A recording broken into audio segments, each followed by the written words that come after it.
Bismillahirrahmanirrahim. Assalamualaikum warahmatullahi wabarakatuh.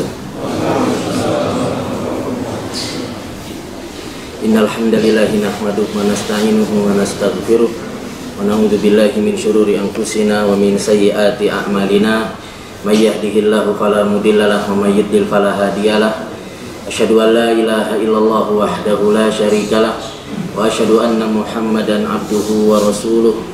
Qala Allah Ta'ala ya ayyuhalladzina amanu taqullaha haqqa tuqatih wa la tamutunna illa wa antum muslimun, amma ba'd.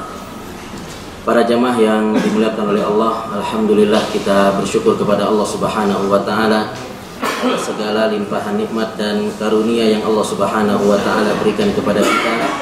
Salawat dan salam semoga tercurahkan kepada Nabi kita Muhammad sallallahu alaihi wasallam beserta keluarganya, sahabatnya, tabi'in, tabi'ut tabi'in, dan orang-orang yang senantiasa mengikuti risalahnya hingga akhir zaman. Para jamaah yang dimuliakan oleh Allah, siang hari ini insya Allah kita akan sama-sama mengkaji sebuah tema amalan-amalan pendulang pahala besar selama bulan Ramadan. Pada asalnya seluruh amalan yang kita kerjakan di bulan Ramadan ini pahalanya dilipat gandakan oleh Allah Subhanahu wa taala. Di antara dalil-dalil yang menunjukkan bahwa amal saleh yang dikerjakan di bulan Ramadan pahalanya dilipat gandakan oleh Allah Subhanahu wa taala adalah sabda Nabi sallallahu alaihi wasallam, umratun fi Ramadan ta'dilu hajjata ma'i. Umrah di bulan Ramadan itu seperti haji bersamaku, kata Nabi sallallahu alaihi wasallam. Kita tahu bahwasanya ibadah umrah dengan ibadah haji itu sangat jauh sekali perbedaannya. Ibadah umrah mungkin kita mengerjakannya hanya 3 jam. Adapun ibadah haji kita mengerjakannya berhari-hari. Dimulai dari tanggal 8 Zulhijjah, hari Tarwiyah, kemudian esok harinya tanggal 9 wukuf di Arafah, kemudian tanggal 10 orang-orang melempar jumrah, kemudian ada juga yang tawaf ifadah, kemudian juga bertahallul, disambung dengan mabit di Mina tanggal 11, 12 dan 13 Zulhijjah. Ini amalan haji. Adapun amalan umrah, seorang dia berihram, kemudian dia tawaf, sa'i, tahallul selesai, yang bisa jadi dikerjakan hanya kurang lebih 2 jam atau 3 jam. Tetapi umrah di bulan Ramadan itu seperti haji bersama Nabi Shallallahu Alaihi Wasallam. Ini menunjukkan bahwasanya amal saleh di bulan Ramadan pahalanya dilipat gandakan oleh Allah Subhanahu Wa Taala. Dan juga di antara dalil yang menunjukkan bahwa amal saleh di bulan Ramadan itu pahalanya dilipat gandakan oleh Allah adalah sabda Nabi Shallallahu Alaihi Wasallam, man shallama al imam hatta yansarif kutiba lahu qiyamul lailah. Barang siapa yang salat bersama imam, salat tarawih bersama imam sampai selesai, maka akan ditulis untuknya salat 1 malam suntuk. Kita kebanyakannya ketika salat tarawih itu paling lamanya 30 menit atau 40 menit. Jarang ada yang salat tarawih itu sampai 1 jam, 2 jam. Kebanyakannya kita di negeri ini salat tarawihnya paling lama 40 menit. Kalau sudah lewat 1 jam, maka besok masjid itu sepi. Benar nggak Pak? Saya ada masjid di situ baca setiap malamnya 1 juz. Langsung ketika sholat berlangsung, ya, hari yang sama ketika sholat masih berlangsung, 1,5 shaf hilang. Besoknya 3 shaf hilang. Ya. Jadi kalau sholat tarawihnya panjang biasanya apa? Kita nggak kuat. Oleh karenanya ada seorang ulama mengatakan di zaman sekarang ini salat tarawih itu bagusnya diringankan, karena orang-orang sekarang itu pada malas-malas, ya, kemudian tidak terlalu bersemangat dalam ibadah. Oleh karenanya banyaknya jamaah lebih baik daripada salat dipanjangkan namun jamaahnya hilang, ya. Jadi jamaahnya banyak sekalipun bacaannya itu sedikit, lebih baik daripada bacaannya panjang tapi jamaahnya apa? Sedikit. Karena biasanya kalau sholatnya panjang maka banyak jamaah yang kabur. Kita sholat tarawih paling lama 40 menit atau 45 menit. Tapi dicatat oleh Allah Subhanahu wa taala salat satu malam suntuk. Ini dalil yang menunjukkan bahwasanya amal saleh di bulan Ramadan itu dilipat gandakan oleh Allah Subhanahu wa taala. Oleh karenanya seorang tabi'in yang bernama Ibrahim An-Nakhai rahimahullahu taala mengatakan satu tasbih yang dibaca di bulan Ramadan lebih baik daripada 1000 tasbih yang dibaca di luar bulan Ramadan. Ini juga dikuatkan oleh seorang imam yang bernama Az-Zuhri rahimahullahu taala bahwa satu tasbih yang dibaca di bulan Ramadan lebih baik daripada 1000 tasbih yang dibaca di luar bulan Ramadan. Oleh karenanya bulan Ramadan ini hendaknya kita bersemangat untuk beribadah kepada Allah Subhanahu wa taala, bersemangat dalam beramal saleh. Apa saja amal saleh yang hendaknya kita perhatikan di bulan Ramadan ini? Yang pertama adalah puasa. Yang pertama adalah puasa. Kenapa? Karena banyak orang-orang yang dia tidak perhatian dengan puasa di bulan Ramadan. Padahal tidak punya uzur. Dia enak-enakan makan, minum, ya. Banyak sekarang warung makan yang pakai kelambu, benar nggak Pak? Pakai kelambu, memang nggak kelihatan, tapi motornya berjejer. Yang menunjukkan orang banyak yang makan di siang hari di bulan Ramadan. Maka amalan yang pertama yang kita perhatikan di bulan Ramadan adalah puasa. Yang mana puasa di bulan Ramadan ini pahalanya sangat besar, keutamaannya sangat besar. Yang Nabi Shallallahu Alaihi Wasallam sabdakan, man shoma Ramadana imanan wahtisaban ghufira lahu ma taqaddama min dzambi. Barang siapa yang berpuasa di bulan Ramadan dengan iman dan ihtisab, maka akan diampuni dosa-dosanya yang telah lalu. Apa makna daripada ihtisab? Ihtisab itu maknanya adalah dia bersungguh-sungguh ketika berpuasa di bulan Ramadan itu mengharapkan pahala dari Allah. Kemudian disebutkan ghairu mustafkilin lisyami, dia tidak merasa berat ketika berpuasa. Wala mustatilin li ayami, dan juga tidak merasa panjang harinya. Itu makna ihtisab yang disebutkan oleh Al-Imam Al-Khattabi rahimahullahu taala. Jadi orang yang berpuasa di bulan Ramadan yang akan mendapatkan ampunan dari Allah Subhanahu wa taala adalah mereka yang ketika berpuasa benar-benar mengharapkan pahala, kemudian dia tidak merasa berat dalam menjalankan puasa. Kemudian yang ketiga adalah dia tidak merasa harinya panjang. Maka dia akan mendapatkan ampunan dari Allah Subhanahu wa taala. Mungkin ada yang nyeletuk, masa cuma ampunan? Ya. Ampunan itu merupakan balasan yang terbesar yang Allah Subhanahu wa taala berikan kepada hambanya. Oleh karenanya kalau kita perhatikan ibadah-ibadah yang besar yang lainnya, itu keutamaannya adalah diampuni dosanya oleh Allah Subhanahu wa taala. Seperti haji. Haji merupakan ibadah yang besar yang tidak semua orang bisa melaksanakannya. Makanya orang kalau sudah pergi haji pengennya dipanggil Pak Haji. Nah, kalau nggak dipanggil Pak Haji nggak mau noleh dia. Padahal sudah jelas yang dipanggil dia. Tapi karena nggak ada haji di depannya nggak mau noleh. Kalau dipanggil Pak Haji baru dia mau noleh. Karena nggak sembarangan orang bisa berangkat haji. Punya uang belum tentu bisa berangkat haji. Yang pertama dia belum mendapatkan taufik dari Allah Subhanahu wa taala. Yang kedua adalah bisa jadi dia kena antrian yang panjang sehingga dia tidak bisa berangkat haji. Haji ibadah yang besar ini pahalanya adalah diampuni dosa-dosanya oleh Allah Subhanahu wa taala. Nabi Shallallahu alaihi wasallam bersabda, "Man hajja falam yarfuth wa lam yafsuk kharaja ka yaumi waladatu ummu." Siapa yang haji kemudian dia tidak berbuat rafath, yaitu tidak berkata kotor, tidak berbuat kefasikan, maka seolah-olah dia baru keluar dari perut ibunya. Artinya tidak memiliki dosa. Jadi diampuni dosa merupakan keutamaan yang sangat besar. Karena orang ketika diampuni dosanya oleh Allah Subhanahu wa taala, hidupnya di dunia enak dan hidupnya di akhirat juga akan enak, yaitu dimasukkan ke dalam surga. Karena orang bila dosanya tidak diampuni oleh Allah Subhanahu wa taala, maka dia tidak akan pernah bisa masuk ke dalam surga.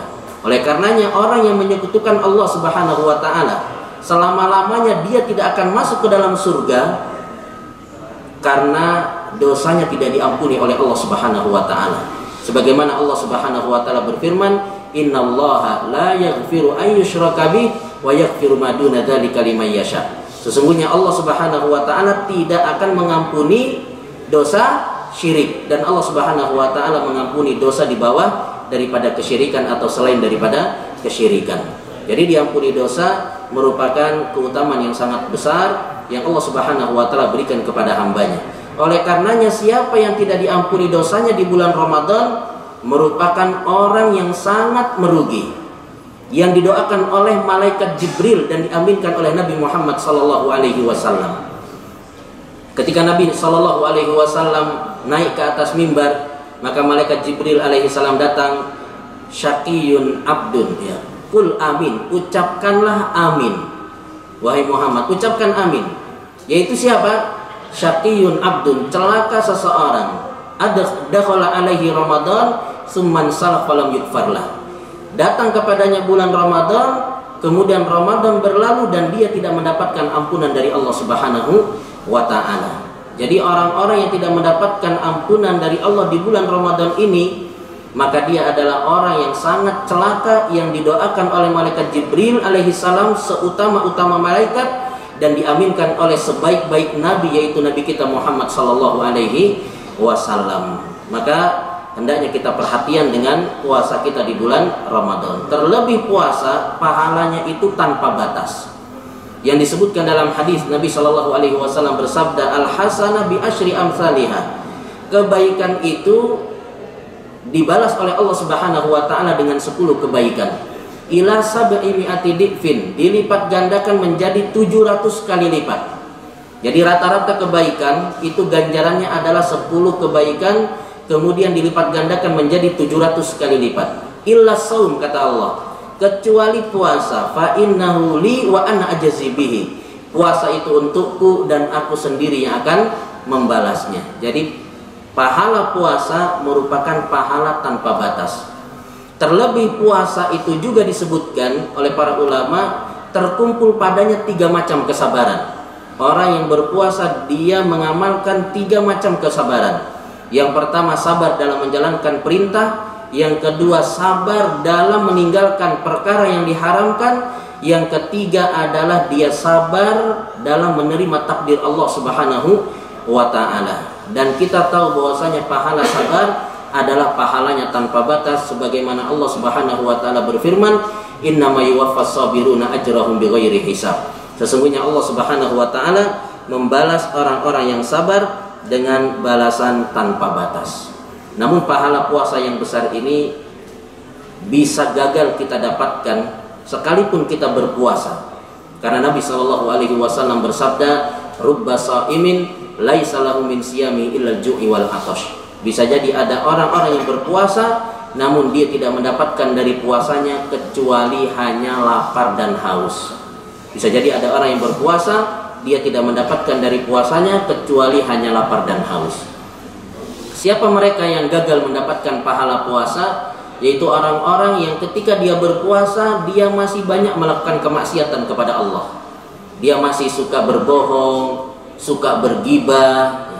Kadang kita di kantor lagi kumpul sama teman, ada saja obrolan yang mengandung apa? Gibah. Maka hati-hati.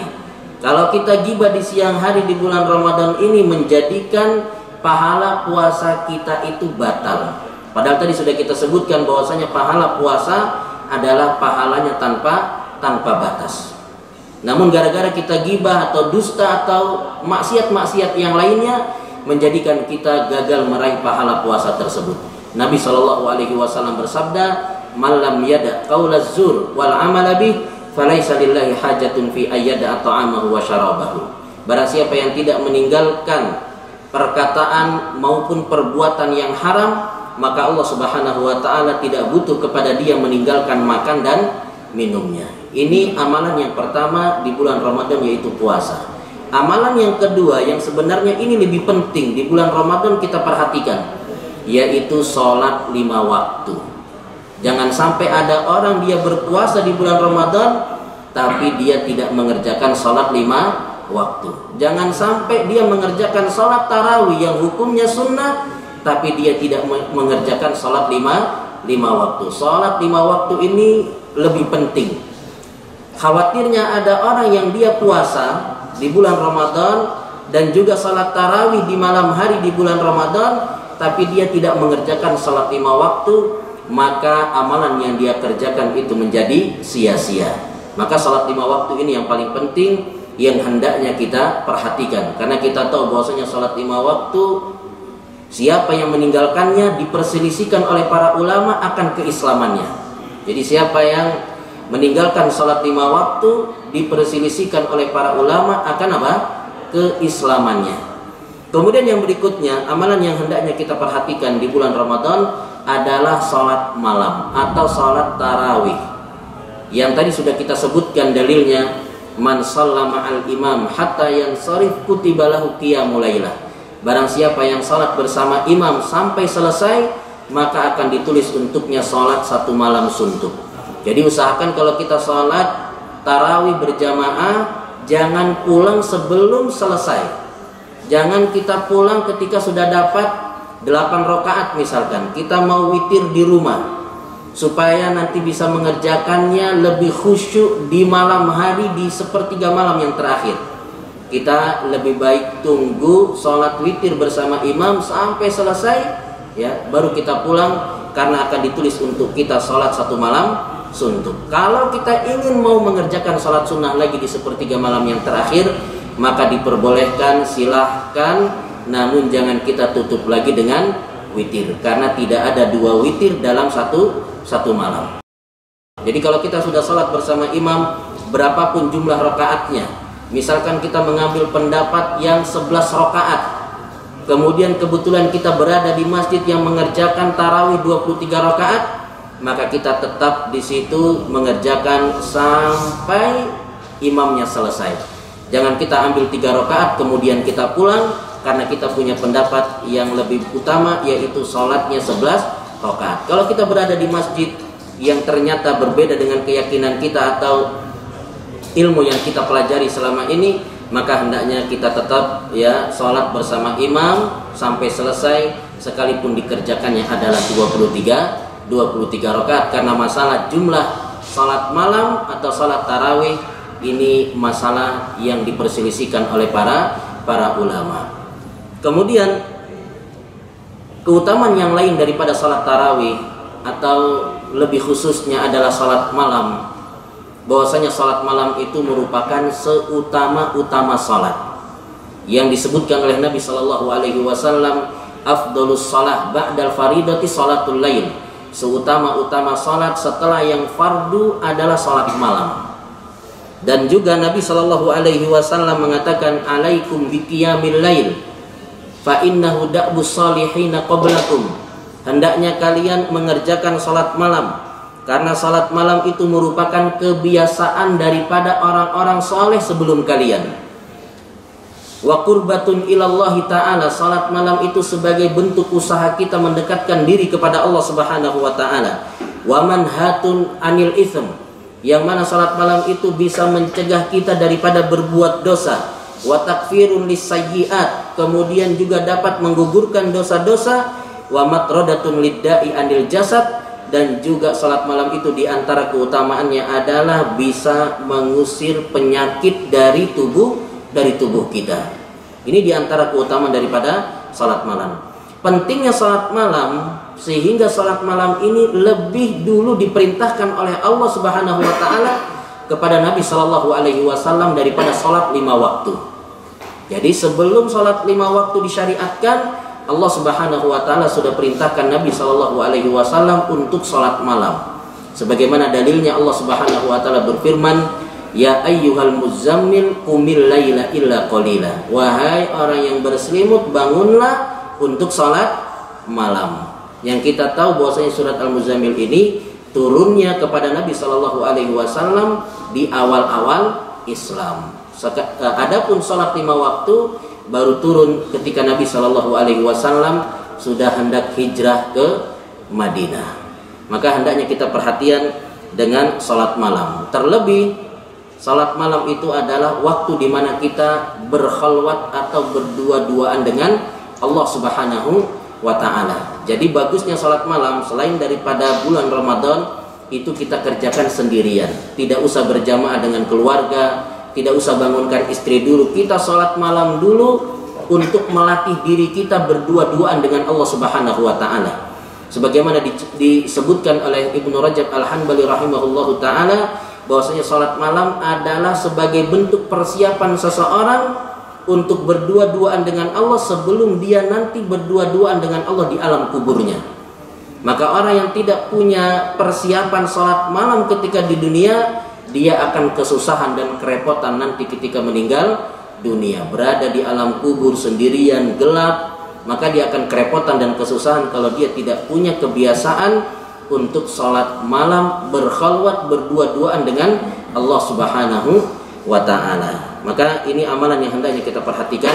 Mudah-mudahan dengan kita senantiasa sholat tarawih menjadikan kita terbiasa untuk sholat malam, sekalipun Ramadan telah berlalu, kita tetap perhatian dengan sholat malam. Jangan sampai Ramadan kita kerjakan sholat malam, tapi Ramadan berlalu kita tidak lagi mengerjakan sholat malam. Nabi SAW pernah mengatakan, nikmar rajul Abdullah, sebaik-baik seorang adalah Abdullah, laukana yaqumul lail, kalau seandainya dia mengerjakan sholat malam.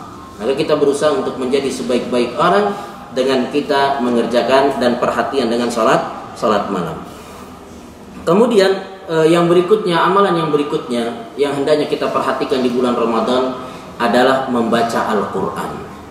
Ramadan dengan Al-Quran itu seolah-olah tidak bisa dipisahkan, karena Allah Subhanahu wa ta'ala yang menyebutkan di dalam Al-Quran, syahrul Ramadan alladzi unzila fihil Quran, bulan Ramadan adalah bulan diturunkannya Al-Quran. Oleh karenanya kita dapati orang-orang di zaman dahulu dari kalangan salafus saleh, mereka sangat perhatian dengan yang namanya Al-Quran di bulan Ramadan. Maka tidak heran kalau kita dengar ada seorang imam yang bernama Muhammad bin Idris Asy-Syafi'i rahimahullahu ta'ala menghatamkan Al-Quran selama Ramadan berapa kali? Sebanyak 60 kali. Berarti setiap hari khatam dua kali. Kalau kita khatam berapa kali, Pak? Sehari? Ya mungkin gak khatam, tapi mungkin bisa berhasil baca 1 juz. Ini sudah sangat baik. Dan juga disebutkan ada para sahabat, Utsman bin Affan radhiyallahu an, kemudian juga Tamim Ad-Dari yang menghatamkan Al-Quran selama Ramadan itu 30 kali. Artinya mereka adalah orang-orang yang menghatamkan Al-Quran setiap 1 hari 1 kali. Dan di sana ada Qatadah bin Di'amah As-Sadusi rahimahullahu taala yang menghatamkan Al-Quran di bulan Ramadan setiap 3 hari sekali. Dan begitu masuk 10 hari yang terakhir, maka beliau menghatamkan Al-Quran setiap 1 hari 1 kali. Maka kita berusaha untuk menghatamkan Al-Quran, dan kuncinya supaya kita ini bisa kuat dalam membaca Al-Quran adalah kita bersihkan hati kita terlebih dahulu. Yang disebutkan oleh Utsman bin Affan radhiyallahu an, bahwasanya orang-orang yang hatinya bersih, ya, lau kana qulubuna tahiran, seandainya hati kami ini bersih, masyabi'na min kalami rabbina, maka kita tidak akan pernah kenyang dengan apa? Dengan kalamullah. Jadi kalau seandainya lau tahurat qulubuna, seandainya hati kita ini bersih, masyabi'na min kalami rabbina, kita tidak akan pernah kenyang dengan ya membaca ayat-ayat Allah Subhanahu wa ta'ala. Dan sebenarnya membaca Al-Qur'an dalam kondisi kita berpuasa itu bisa membersihkan hati dengan sebersih-bersihnya. Ini dikatakan oleh Syekh Shalih Al-Utsaimin hafizahullah ta'ala bahwasanya puasa dan Al-Quran itu bisa membersihkan hati sebersih-bersihnya, seperti seorang yang membersihkan sesuatu dengan air dan sabun. Karena kalau kita membersihkan sesuatu dengan air saja itu kurang bersih. Kalau kita bersihkan sesuatu dengan sabun saja kurang bersih. Kalau kita bersihkan sesuatu dengan air dan sabun maka akan sangat bersih. Itulah antara puasa dengan orang yang membaca Al-Quran. Maka mudah-mudahan dengan kita puasa, kemudian kita latih diri kita untuk memperbanyak membaca Al-Quran, menjadikan hati kita semakin hari semakin bersih. Maka kita berusaha ya di bulan Ramadan ini untuk menghatamkan Al-Quran walau hanya 1 kali saja. Kalau di bulan Ramadan kita tidak pernah hatam Al-Quran, maka bisa jadi di luar Ramadan kita tidak pernah menghatamkan yang namanya Al-Quran. Jadi kalau di bulan Ramadan saja yang di situ amalan yang utama adalah membaca Al-Quran, kita tidak bisa khatam, maka khawatirnya di luar bulan Ramadan kita juga tidak bisa menghatamkan Al-Quran. Padahal Al-Quran itu kalau seandainya kita baca akan menjadi syafaat kita nanti pada hari kiamat. Yang disebutkan di dalam hadis Nabi SAW bersabda, Iqra'ul Qur'an fa innahu ya'ti yaumal qiyamah syafi'an li ashabihi. Bacalah Al-Quran karena sesungguhnya Al-Quran itu nanti akan datang pada hari kiamat sebagai pemberi syafaat bagi orang-orang yang membacanya. Dan yang menghalangi kita daripada membaca Al-Quran seringnya adalah HP yang senantiasa kita bawa kemana-mana. HP ini nggak bisa kita tinggalkan, benar nggak Pak? Mau tidur, murojaah HP lagi. Kita pegang HP, buka media sosial, mungkin ada status yang belum terkomentari atau komentar kita ada yang balas. Kita buka, kita baca, mungkin bisa hampir habis setengah jam. Yang seandainya setengah jam itu kita ganti untuk baca Quran, mungkin kita berhasil membaca setengah juz. Tapi kita lebih senang pegang HP. Khalid bin Walid radhiyallahu anhu dahulu pernah mengatakan ketika beliau lalai daripada membaca Al-Quran. Apa sebab Khalid bin Walid lalai daripada membaca Al-Quran? Yaitu gara-garanya adalah jihad. Sehingga beliau pernah mengatakan syaghalatna angkal jihad, menyibukkan kami untuk membacamu, yaitu apa? Jihad. Kalau di zaman sekarang kata jihad itu diganti menjadi jihaz. Syaghalatna angkal jihaz. Jihaz itu artinya adalah apa? HP, laptop dan yang sebagainya. Jadi yang menyibukkan kita dari membaca Al-Quran adalah apa? Karena kita terlalu sering memegang HP. Yang terkadang baca Quran pun lewat HP. Yang biasanya baca Quran lewat HP, baru baca 2 ayat, masuk WhatsApp, berubah jadi baca WhatsApp daripada apa? Membaca Al-Quran. Oleh karena itu di bulan Ramadan ini sebisa mungkin kita kurangi penggunaan ya HP ini supaya kita bisa menyibukkan diri dengan Al-Quran. Karena antara Al-Quran dengan bulan Ramadan adalah suatu hal yang tidak bisa dipisahkan. Kita sibukkan diri kita di bulan Ramadan ini dengan membaca Al-Quran. Kemudian yang berikutnya, amalan yang hendaknya kita perhatikan di bulan Ramadan adalah bersedekah. Disebutkan dalam hadis Ibnu Abbas radhiyallahu anhuma bahwasanya Nabi Shallallahu alaihi wasallam ajwadun nas. Nabi itu adalah orang yang paling dermawan. Kita bisa lihat kedermawanan Nabi alaihi salatu wasallam ketika ada orang datang minta kambing kepada Nabi. Maka Nabi Shallallahu alaihi wasallam mengatakan, itu semua kambing yang ada di lembah milikmu, ambil semuanya. Sehingga orang ini pun bahagia datang ke kampungnya mengatakan, wahai kaumku, aslimu, masuk Islamlah kalian. Fa inna Muhammadan idza a'ta ma lam yakhsha faqa. Karena Muhammad itu kalau sudah ngasih tidak takut apa? Tidak takut miskin. Ya, jadi kalau udah ngasih dikasih semuanya oleh Nabi kita Shallallahu alaihi wasallam. Ini kedermawanan Nabi yang bukan di luar bulan Ramadan. Bahwasanya Nabi ajwadun nas, orang yang paling dermawan. Wa kana ajwadu ma yakunu fi Ramadan, dan Nabi Shallallahu alaihi wasallam itu lebih dermawan lagi di bulan Ramadan. Yang disebutkan kedermawanan Nabi itu wa kana ajwadu bil khairi minar rihil mursalah. Yang mana kebaikan Nabi Shallallahu alaihi wasallam itu seperti angin yang berhembus. Disebutkan apa makna angin yang berhembus itu? Yang pertama, angin itu kan sangat cepat, dan itulah sedekah Nabi Shallallahu alaihi wasallam yang sangat cepat tanpa pikir panjang. Kalau kita mau sedekah kadang mikirnya kelamaan. Mau sedekah kita mikir nanti mudik, ini beli tiket dulu, nanti kalau sudah beli tiket baru apa? Sedekah.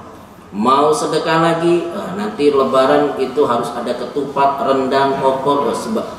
Akhirnya kita apa? Kita tidak jadi sedekah dan ditakut-takuti oleh syaitan yang disebutkan di dalam Al-Quran, asyaitanu ya'idukumul faqra wa ya'murukum bil fahsya. Syaitan itu menjanjikan kepada kalian kefakiran, menakut-nakuti kalian dengan kefakiran. Karena kita takut fakir, akhirnya kita takut untuk bersedekah. Padahal disebutkan di dalam Al-Quran, orang-orang yang bersedekah itu dia seperti memberikan hutang kepada Allah. Yang mana kalau kita berikan hutang kepada Allah, Allah pasti bayar atau tidak hutangnya. Kalau kita ngasih hutangan sama teman baru kita takut, benar nggak Pak? Janji 1 bulan mau bayar, 2 tahun belum dibayar. Ketika ngutang teman kita itu malas-malas, ketika ditagih bentaknya minta ampun, menjadikan kita apa? Takut. Ini kalau kita ngasih hutang sama manusia, sama teman. Makanya disebutkan hutang itu bisa merusak apa? Persahabatan. Tadinya dekat, akhirnya menjadi apa? Renggang gara-gara hutang yang tidak dibayar-bayar. Tapi kalau kita berikan hutangan kepada Allah Subhanahu wa taala, maka Allah Subhanahu wa taala pasti akan membayarnya.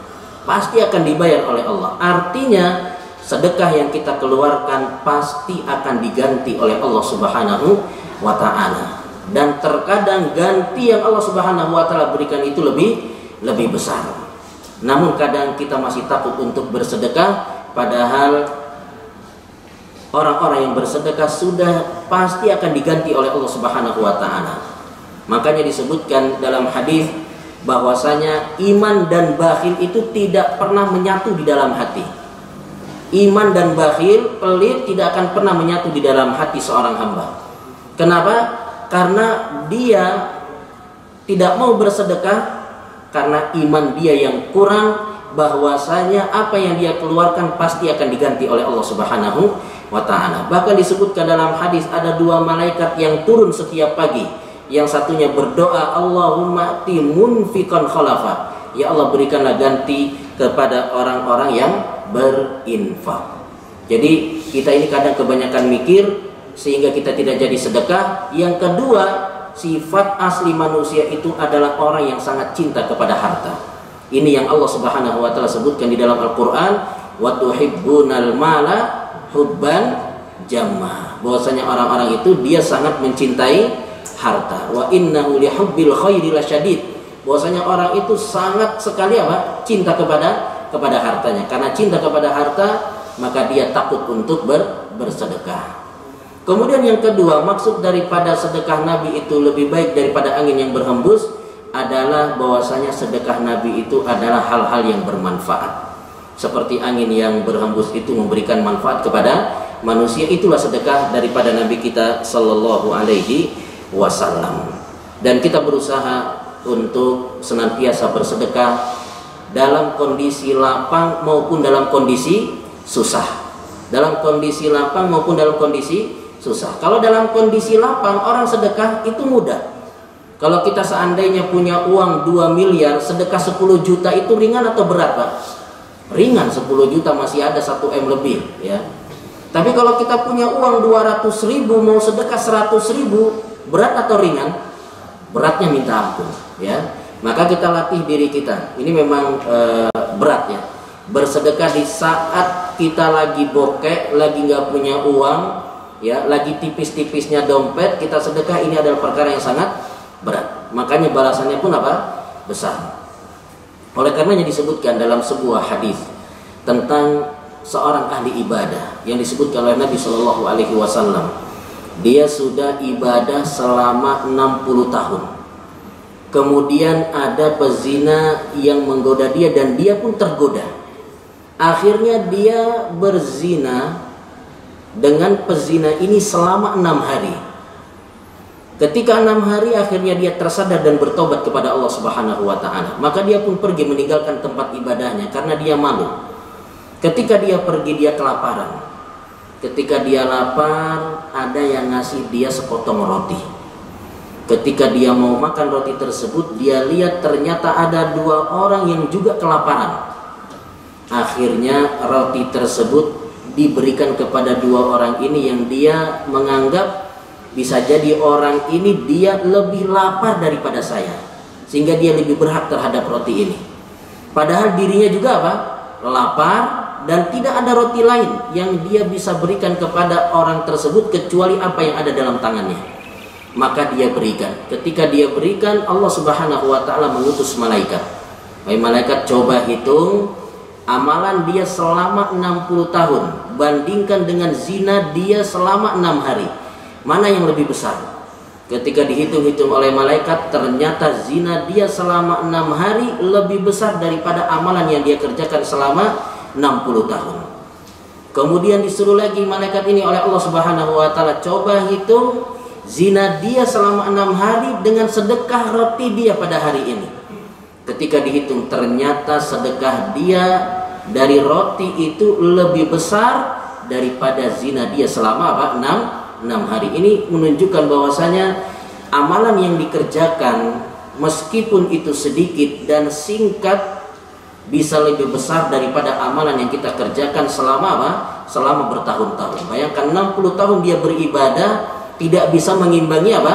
Dosa zina dia selama 6 hari. Dan sedekah dia dengan sepotong roti, ya, yang dikerjakan hanya saat itu saja, tidak bertahun-tahun, bisa mengalahkan zina dia selama apa? 6 hari. Karena sedekah yang dia kerjakan ketika itu adalah sedekah yang pada saat kondisi dia juga sedang apa? Kesusahan. Maka pahalanya pun sangat besar. Maka kita berusaha untuk tetap bersedekah ya di bulan Ramadan ini, terutama supaya pahala kita dilipat gandakan oleh Allah Subhanahu wa ta'ala dalam kondisi kita lapang maupun dalam kondisi kita sedang kesusahan. Terlebih kalau kita perhatikan keutamaan daripada sedekah secara umum adalah yang pertama, sedekah itu bisa menghapuskan dosa-dosa. Sebagaimana Nabi Shallallahu alaihi wasallam bersabda, as-sadaqatu tudfi'ul khati'ah kama tudfi'ul ma'un nar. Sedekah itu bisa memadamkan dosa-dosa sebagaimana air yang bisa memadamkan api. Kemudian di antara keutamaan daripada sedekah adalah dia akan terhindar daripada kematian yang buruk. Dia akan terhindar dari kematian yang buruk yang disebutkan oleh Nabi Shallallahu alaihi wasallam, sona'iul ma'ruf taqi masari as-su. Bahwasanya perbuatan baik diantaranya adalah sedekah, itu bisa menghindarkan seseorang dari kematian yang buruk. Kemudian sedekah juga akan menjadikan seorang akan mendapatkan naungan pada hari kiamat. Yang kita tahu nanti pada hari kiamat orang-orang akan dikumpulkan di padang mahsyar, matahari didekatkan sejarak 1 mil, kemudian dalam kondisi dia telanjang, tidak beralas kaki, tidak bersunat, sehingga dekatnya matahari itu membuat orang-orang berkeringat. Namun orang-orang yang bersedekah diantaranya akan mendapatkan naungan, sebagaimana disebutkan dalam hadis, kullu mri'in tahta dhilli shadaqatihi yaumal qiyamah. Setiap orang akan berada di bawah naungan sedekahnya nanti pada hari kiamat. Kemudian yang berikutnya, amalan yang hendaknya kita perhatikan di bulan Ramadan, bagian daripada sedekah adalah memberikan makan kepada orang yang berbuka.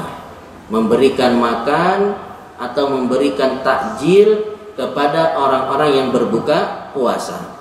Nabi Shallallahu alaihi wasallam bersabda, man fattara sha'iman kana lahu mithlu ajrihi ghaira annahu la yanqusu min ajri shaimi syai'ah. Barang siapa yang memberikan makan untuk orang yang berpuasa, maka dia akan mendapatkan pahala puasa dari orang yang dia beri makan tersebut, tanpa pahala orang yang berpuasa ini dikurangi sedikit pun dari pahalanya oleh Allah Subhanahu wa ta'ala. Jadi misalnya kita pada hari ini atau kemarin memberikan 3 orang untuk berbuka, sekalipun itu hanya 1 butir kurma, maka pada hari tersebut kita mendapatkan 4 pahala apa? Puasa. 3 orang dari yang kita beri dan 1 lagi puasa yang kita apa? Kerjakan. Maka kalau kita memberikan 10 orang untuk berbuka puasa, maka pada hari itu kita mendapatkan 11 pahala apa? Puasa. Belum lagi ternyata orang yang kita beri buka puasa itu pahala puasanya sangat besar. Karena di samping dia puasa, dia hidupkan hari-harinya untuk membaca Al-Quran, berzikir, dan juga dia sedekah. Jadi pahala puasa dia besar, dan kita mendapatkan mengambil bagiannya karena kita memberikan apa? Orang tersebut untuk berbuka puasa. Maka kita jangan remehkan masalah demikian. Masalah ini merupakan sedekah yang cerdas, yaitu kita sedekah sama orang ini untuk berbuka puasa, namun kita mendapatkan ya pahala puasa dia. Oleh karenanya ada seorang salaf yang pernah mengatakan, aku memberikan 10 orang untuk berbuka puasa lebih baik daripada aku memerdekakan apa? Budak. Atau 10 orang budak. Padahal kita tahu memerdekakan budak pahalanya sangat besar. Tapi dia mengatakan lebih baik aku memberikan makan orang untuk berbuka puasa. 10 orang untuk berbuka puasa lebih aku sukai daripada memerdekakan 10 orang budak. Maka jangan kita remehkan masalah ini ya. Mungkin kita di jalan ngelihat orang sudah azan belum berbuka, kita kasih dia aqua 1 botol atau minuman 1 botol, itu bisa menjadikan kita mendapatkan pahala yang sangat besar. Jadi masalah demikian jangan kita remehkan. Imam Ahmad disebutkan ketika datang seorang pengemis kepada dia minta-minta, maka beliau masuk ke rumahnya. Ternyata didapati tidak ada apapun di rumahnya kecuali 2 potong roti. Yang roti tersebut ingin dia gunakan untuk berbuka, yang pertama. Roti yang kedua hendak dia gunakan untuk makan sahur. Tapi semuanya diberikan kepada pengemis tersebut, sehingga hari itu beliau buka dengan air putih, dan besoknya sahur juga dengan air putih. Kemudian jamaah yang dimuliakan oleh Allah, yang berikutnya yang hendaknya kita perhatikan ya di bulan puasa ini adalah kita menyegerakan berbuka puasa. Jadi jangan ditunda-tunda. Ya begitu masuk waktu berbuka atau waktu maghrib, maka hendaknya kita menyegerakan untuk apa? Berbuka. Nabi SAW mengatakan, la yazalun nasu bi khairin ma'ajjalul fitr. Senantiasa orang itu berada dalam kebaikan selama dia menyegerakan apa? Berbuka. Menyegerakan berbuka itu enak atau enggak, Pak? Enak, tapi diganjar pahala yang besar. Ya, jadi menyegerakan berbuka itu sudah enak buat kita, ditambah lagi akan mendapatkan ganjaran yang besar. Karena ada orang-orang yang dia itu menunda waktu berbuka. Menunggu waktu Isya sudah benar-benar gelap baru mereka apa? Berbuka. Padahal yang terbaik adalah orang-orang itu dia apa? Menyegerakan berbuka. Kemudian amalan yang hendaknya kita perhatikan juga adalah makan sahur. Makan sahur ini juga enak. Enak gak makan sahur, Pak? Enak makan sahur. Sudahlah kita makan, minum anget-anget, diganjar pahala yang besar pula oleh Allah Subhanahu wa ta'ala. Karena apa yang kita makan itu ternyata adalah makanan yang berkah. Yang disebutkan oleh Nabi SAW, tasahharu fa inna fis sahuri barakah. Makan sahurlah kalian, sesungguhnya pada makan sahur itu terdapat keberkahan. Jadi saat kita makan, ternyata kita juga mendapatkan apa? Keberkahan. Dan orang yang makan sahur, dia akan mendapati waktu yang terbaik. Jadi waktu sahur adalah waktu yang terbaik yang disebutkan di dalam Al-Quran, wabil ashari hum yastaghfirun. Dan di waktu sahur mereka apa? Beristighfar kepada Allah Subhanahu wa ta'ala. Kemudian makan sahur, dikatakan makan sahur bila sudah dekat dengan subuh. Kalau masih jam 2 itu bukan makan sahur, tapi makan malam.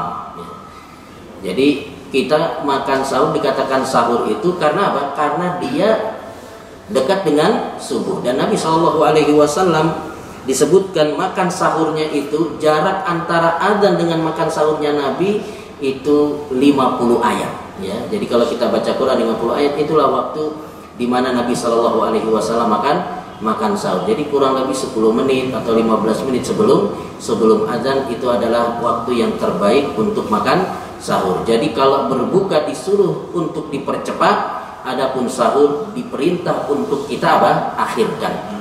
Jadi kalau berbuka suruh kita cepat-cepat. Bahkan disebutkan dalam hadis ketika Nabi SAW perintahkan kepada Bilal bin Rabah radhiyallahu anhu untuk berbuka, Bilal mengatakan, sebentar wahai Rasul, masih siang, kata Bilal, buka wahai Bilal.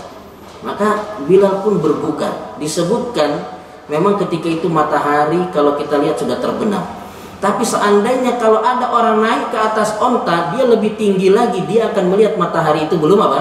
Belum terbenam. Makanya disebutkan orang yang ada di lantai bawah sama orang yang ada di lantai 30 itu waktu berbukanya berbeda. Yang lebih cepat yang mana, di atas atau di bawah? Yang di bawah. Yang di atas dia masih melihat matahari, yang di bawah sudah nggak lihat. Makanya patokan berbuka itu sebenarnya bukan azan maghrib, ya. Jadi patokannya adalah kita melihat matahari atau apa? Tidak. Sehingga kalau azan sudah berkumandang tapi kita berada di lantai 50, kita masih lihat matahari, ya kita jangan apa? Jangan berbuka terlebih dahulu sampai benar matahari itu terbenam, baru kita apa? Baru kita berbuka.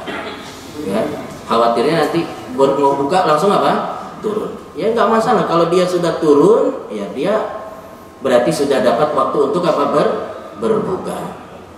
Kemudian yang terakhir atau yang berikutnya yang hendaknya kita perhatikan di bulan Ramadan ini adalah umroh.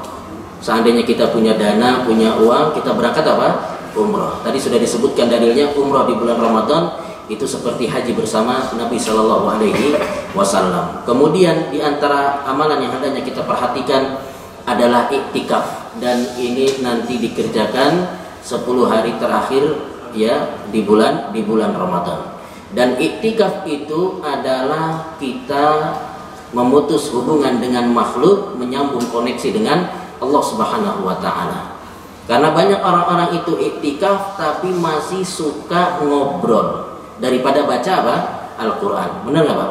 Jadi orang-orang iktikaf itu kadang janjian bawa teh ya, kopi, kacang, gorengan, sehingga habis sholat tarawih yang ada duduk-duduk sambil ngobrol, makan kacang, minum teh, minum kopi, minum susu, makan indomie, sehingga habis ngobrol capek tidur.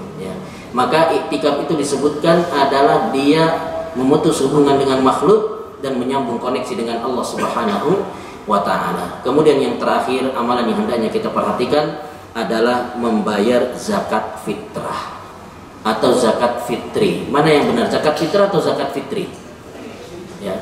Yang sesuai dalil adalah zakat fitri. Karena disebut zakat fitri, fitri itu artinya adalah berbuka. Fitri artinya apa? Berbuka. Jadi kita keluarkan zakat fitri itu ketika kita sudah berbuka puasa, artinya Ramadan telah selesai. Dan juga disebutkan dengan zakat fitrah oleh para ulama fikih karena setiap orang itu punya fitrah dan setiap orang itu dibebankan untuk membayar apa? Zakat ini. Anak-anak kecil, yang besar, kemudian orang gila, dia juga kena beban apa? Untuk membayar zakat fitrah ini.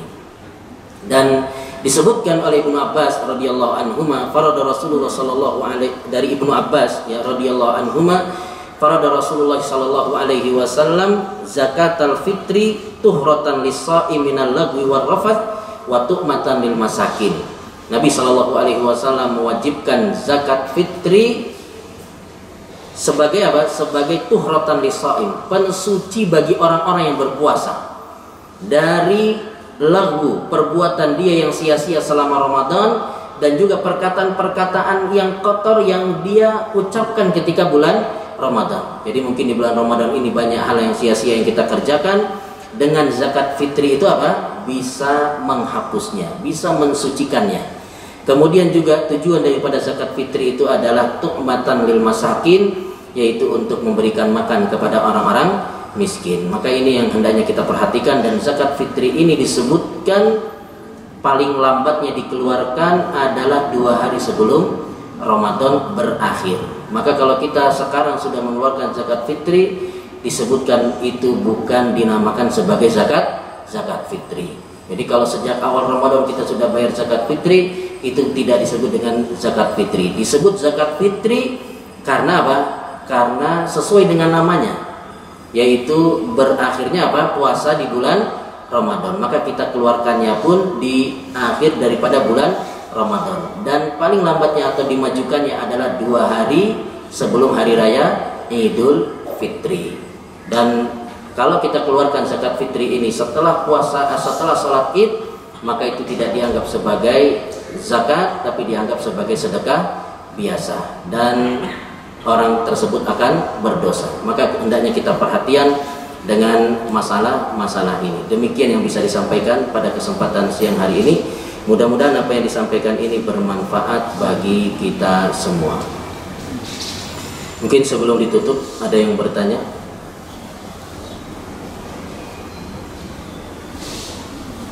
Cukup ya Pak ya? Assalamualaikum warahmatullahi wabarakatuh. Waalaikumsalam warahmatullahi wabarakatuh.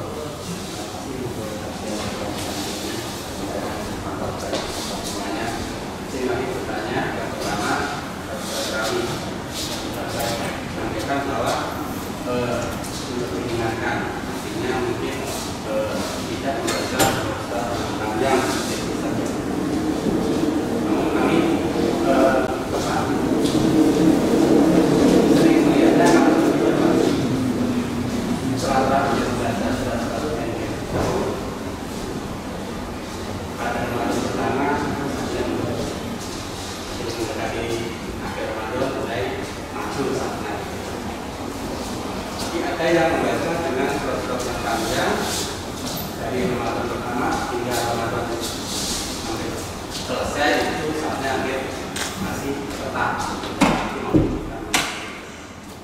Nah, ini mana yang lebih utama, apakah di sholat tarawih bersama yang diringankan tadi, atau yang mungkin bacanya yang lebih panjang.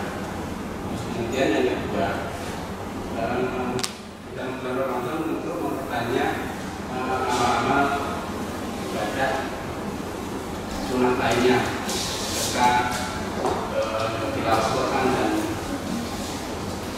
sholat malam diperbanyak. Untuk dalam bertilawah, mungkin sekarang ini banyak masjid-masjid ataupun di mana saja berjamaah menggunakan pengeras suara. Apakah itu lebih utama dengan tanpa menggunakan pengeras suara yang ada di kapal ibadah? Mungkin pertanyaan itu yang saya sampaikan. Terima kasih. Wassalamualaikum warahmatullahi wabarakatuh. Waalaikumsalam warahmatullahi wabarakatuh. Ya,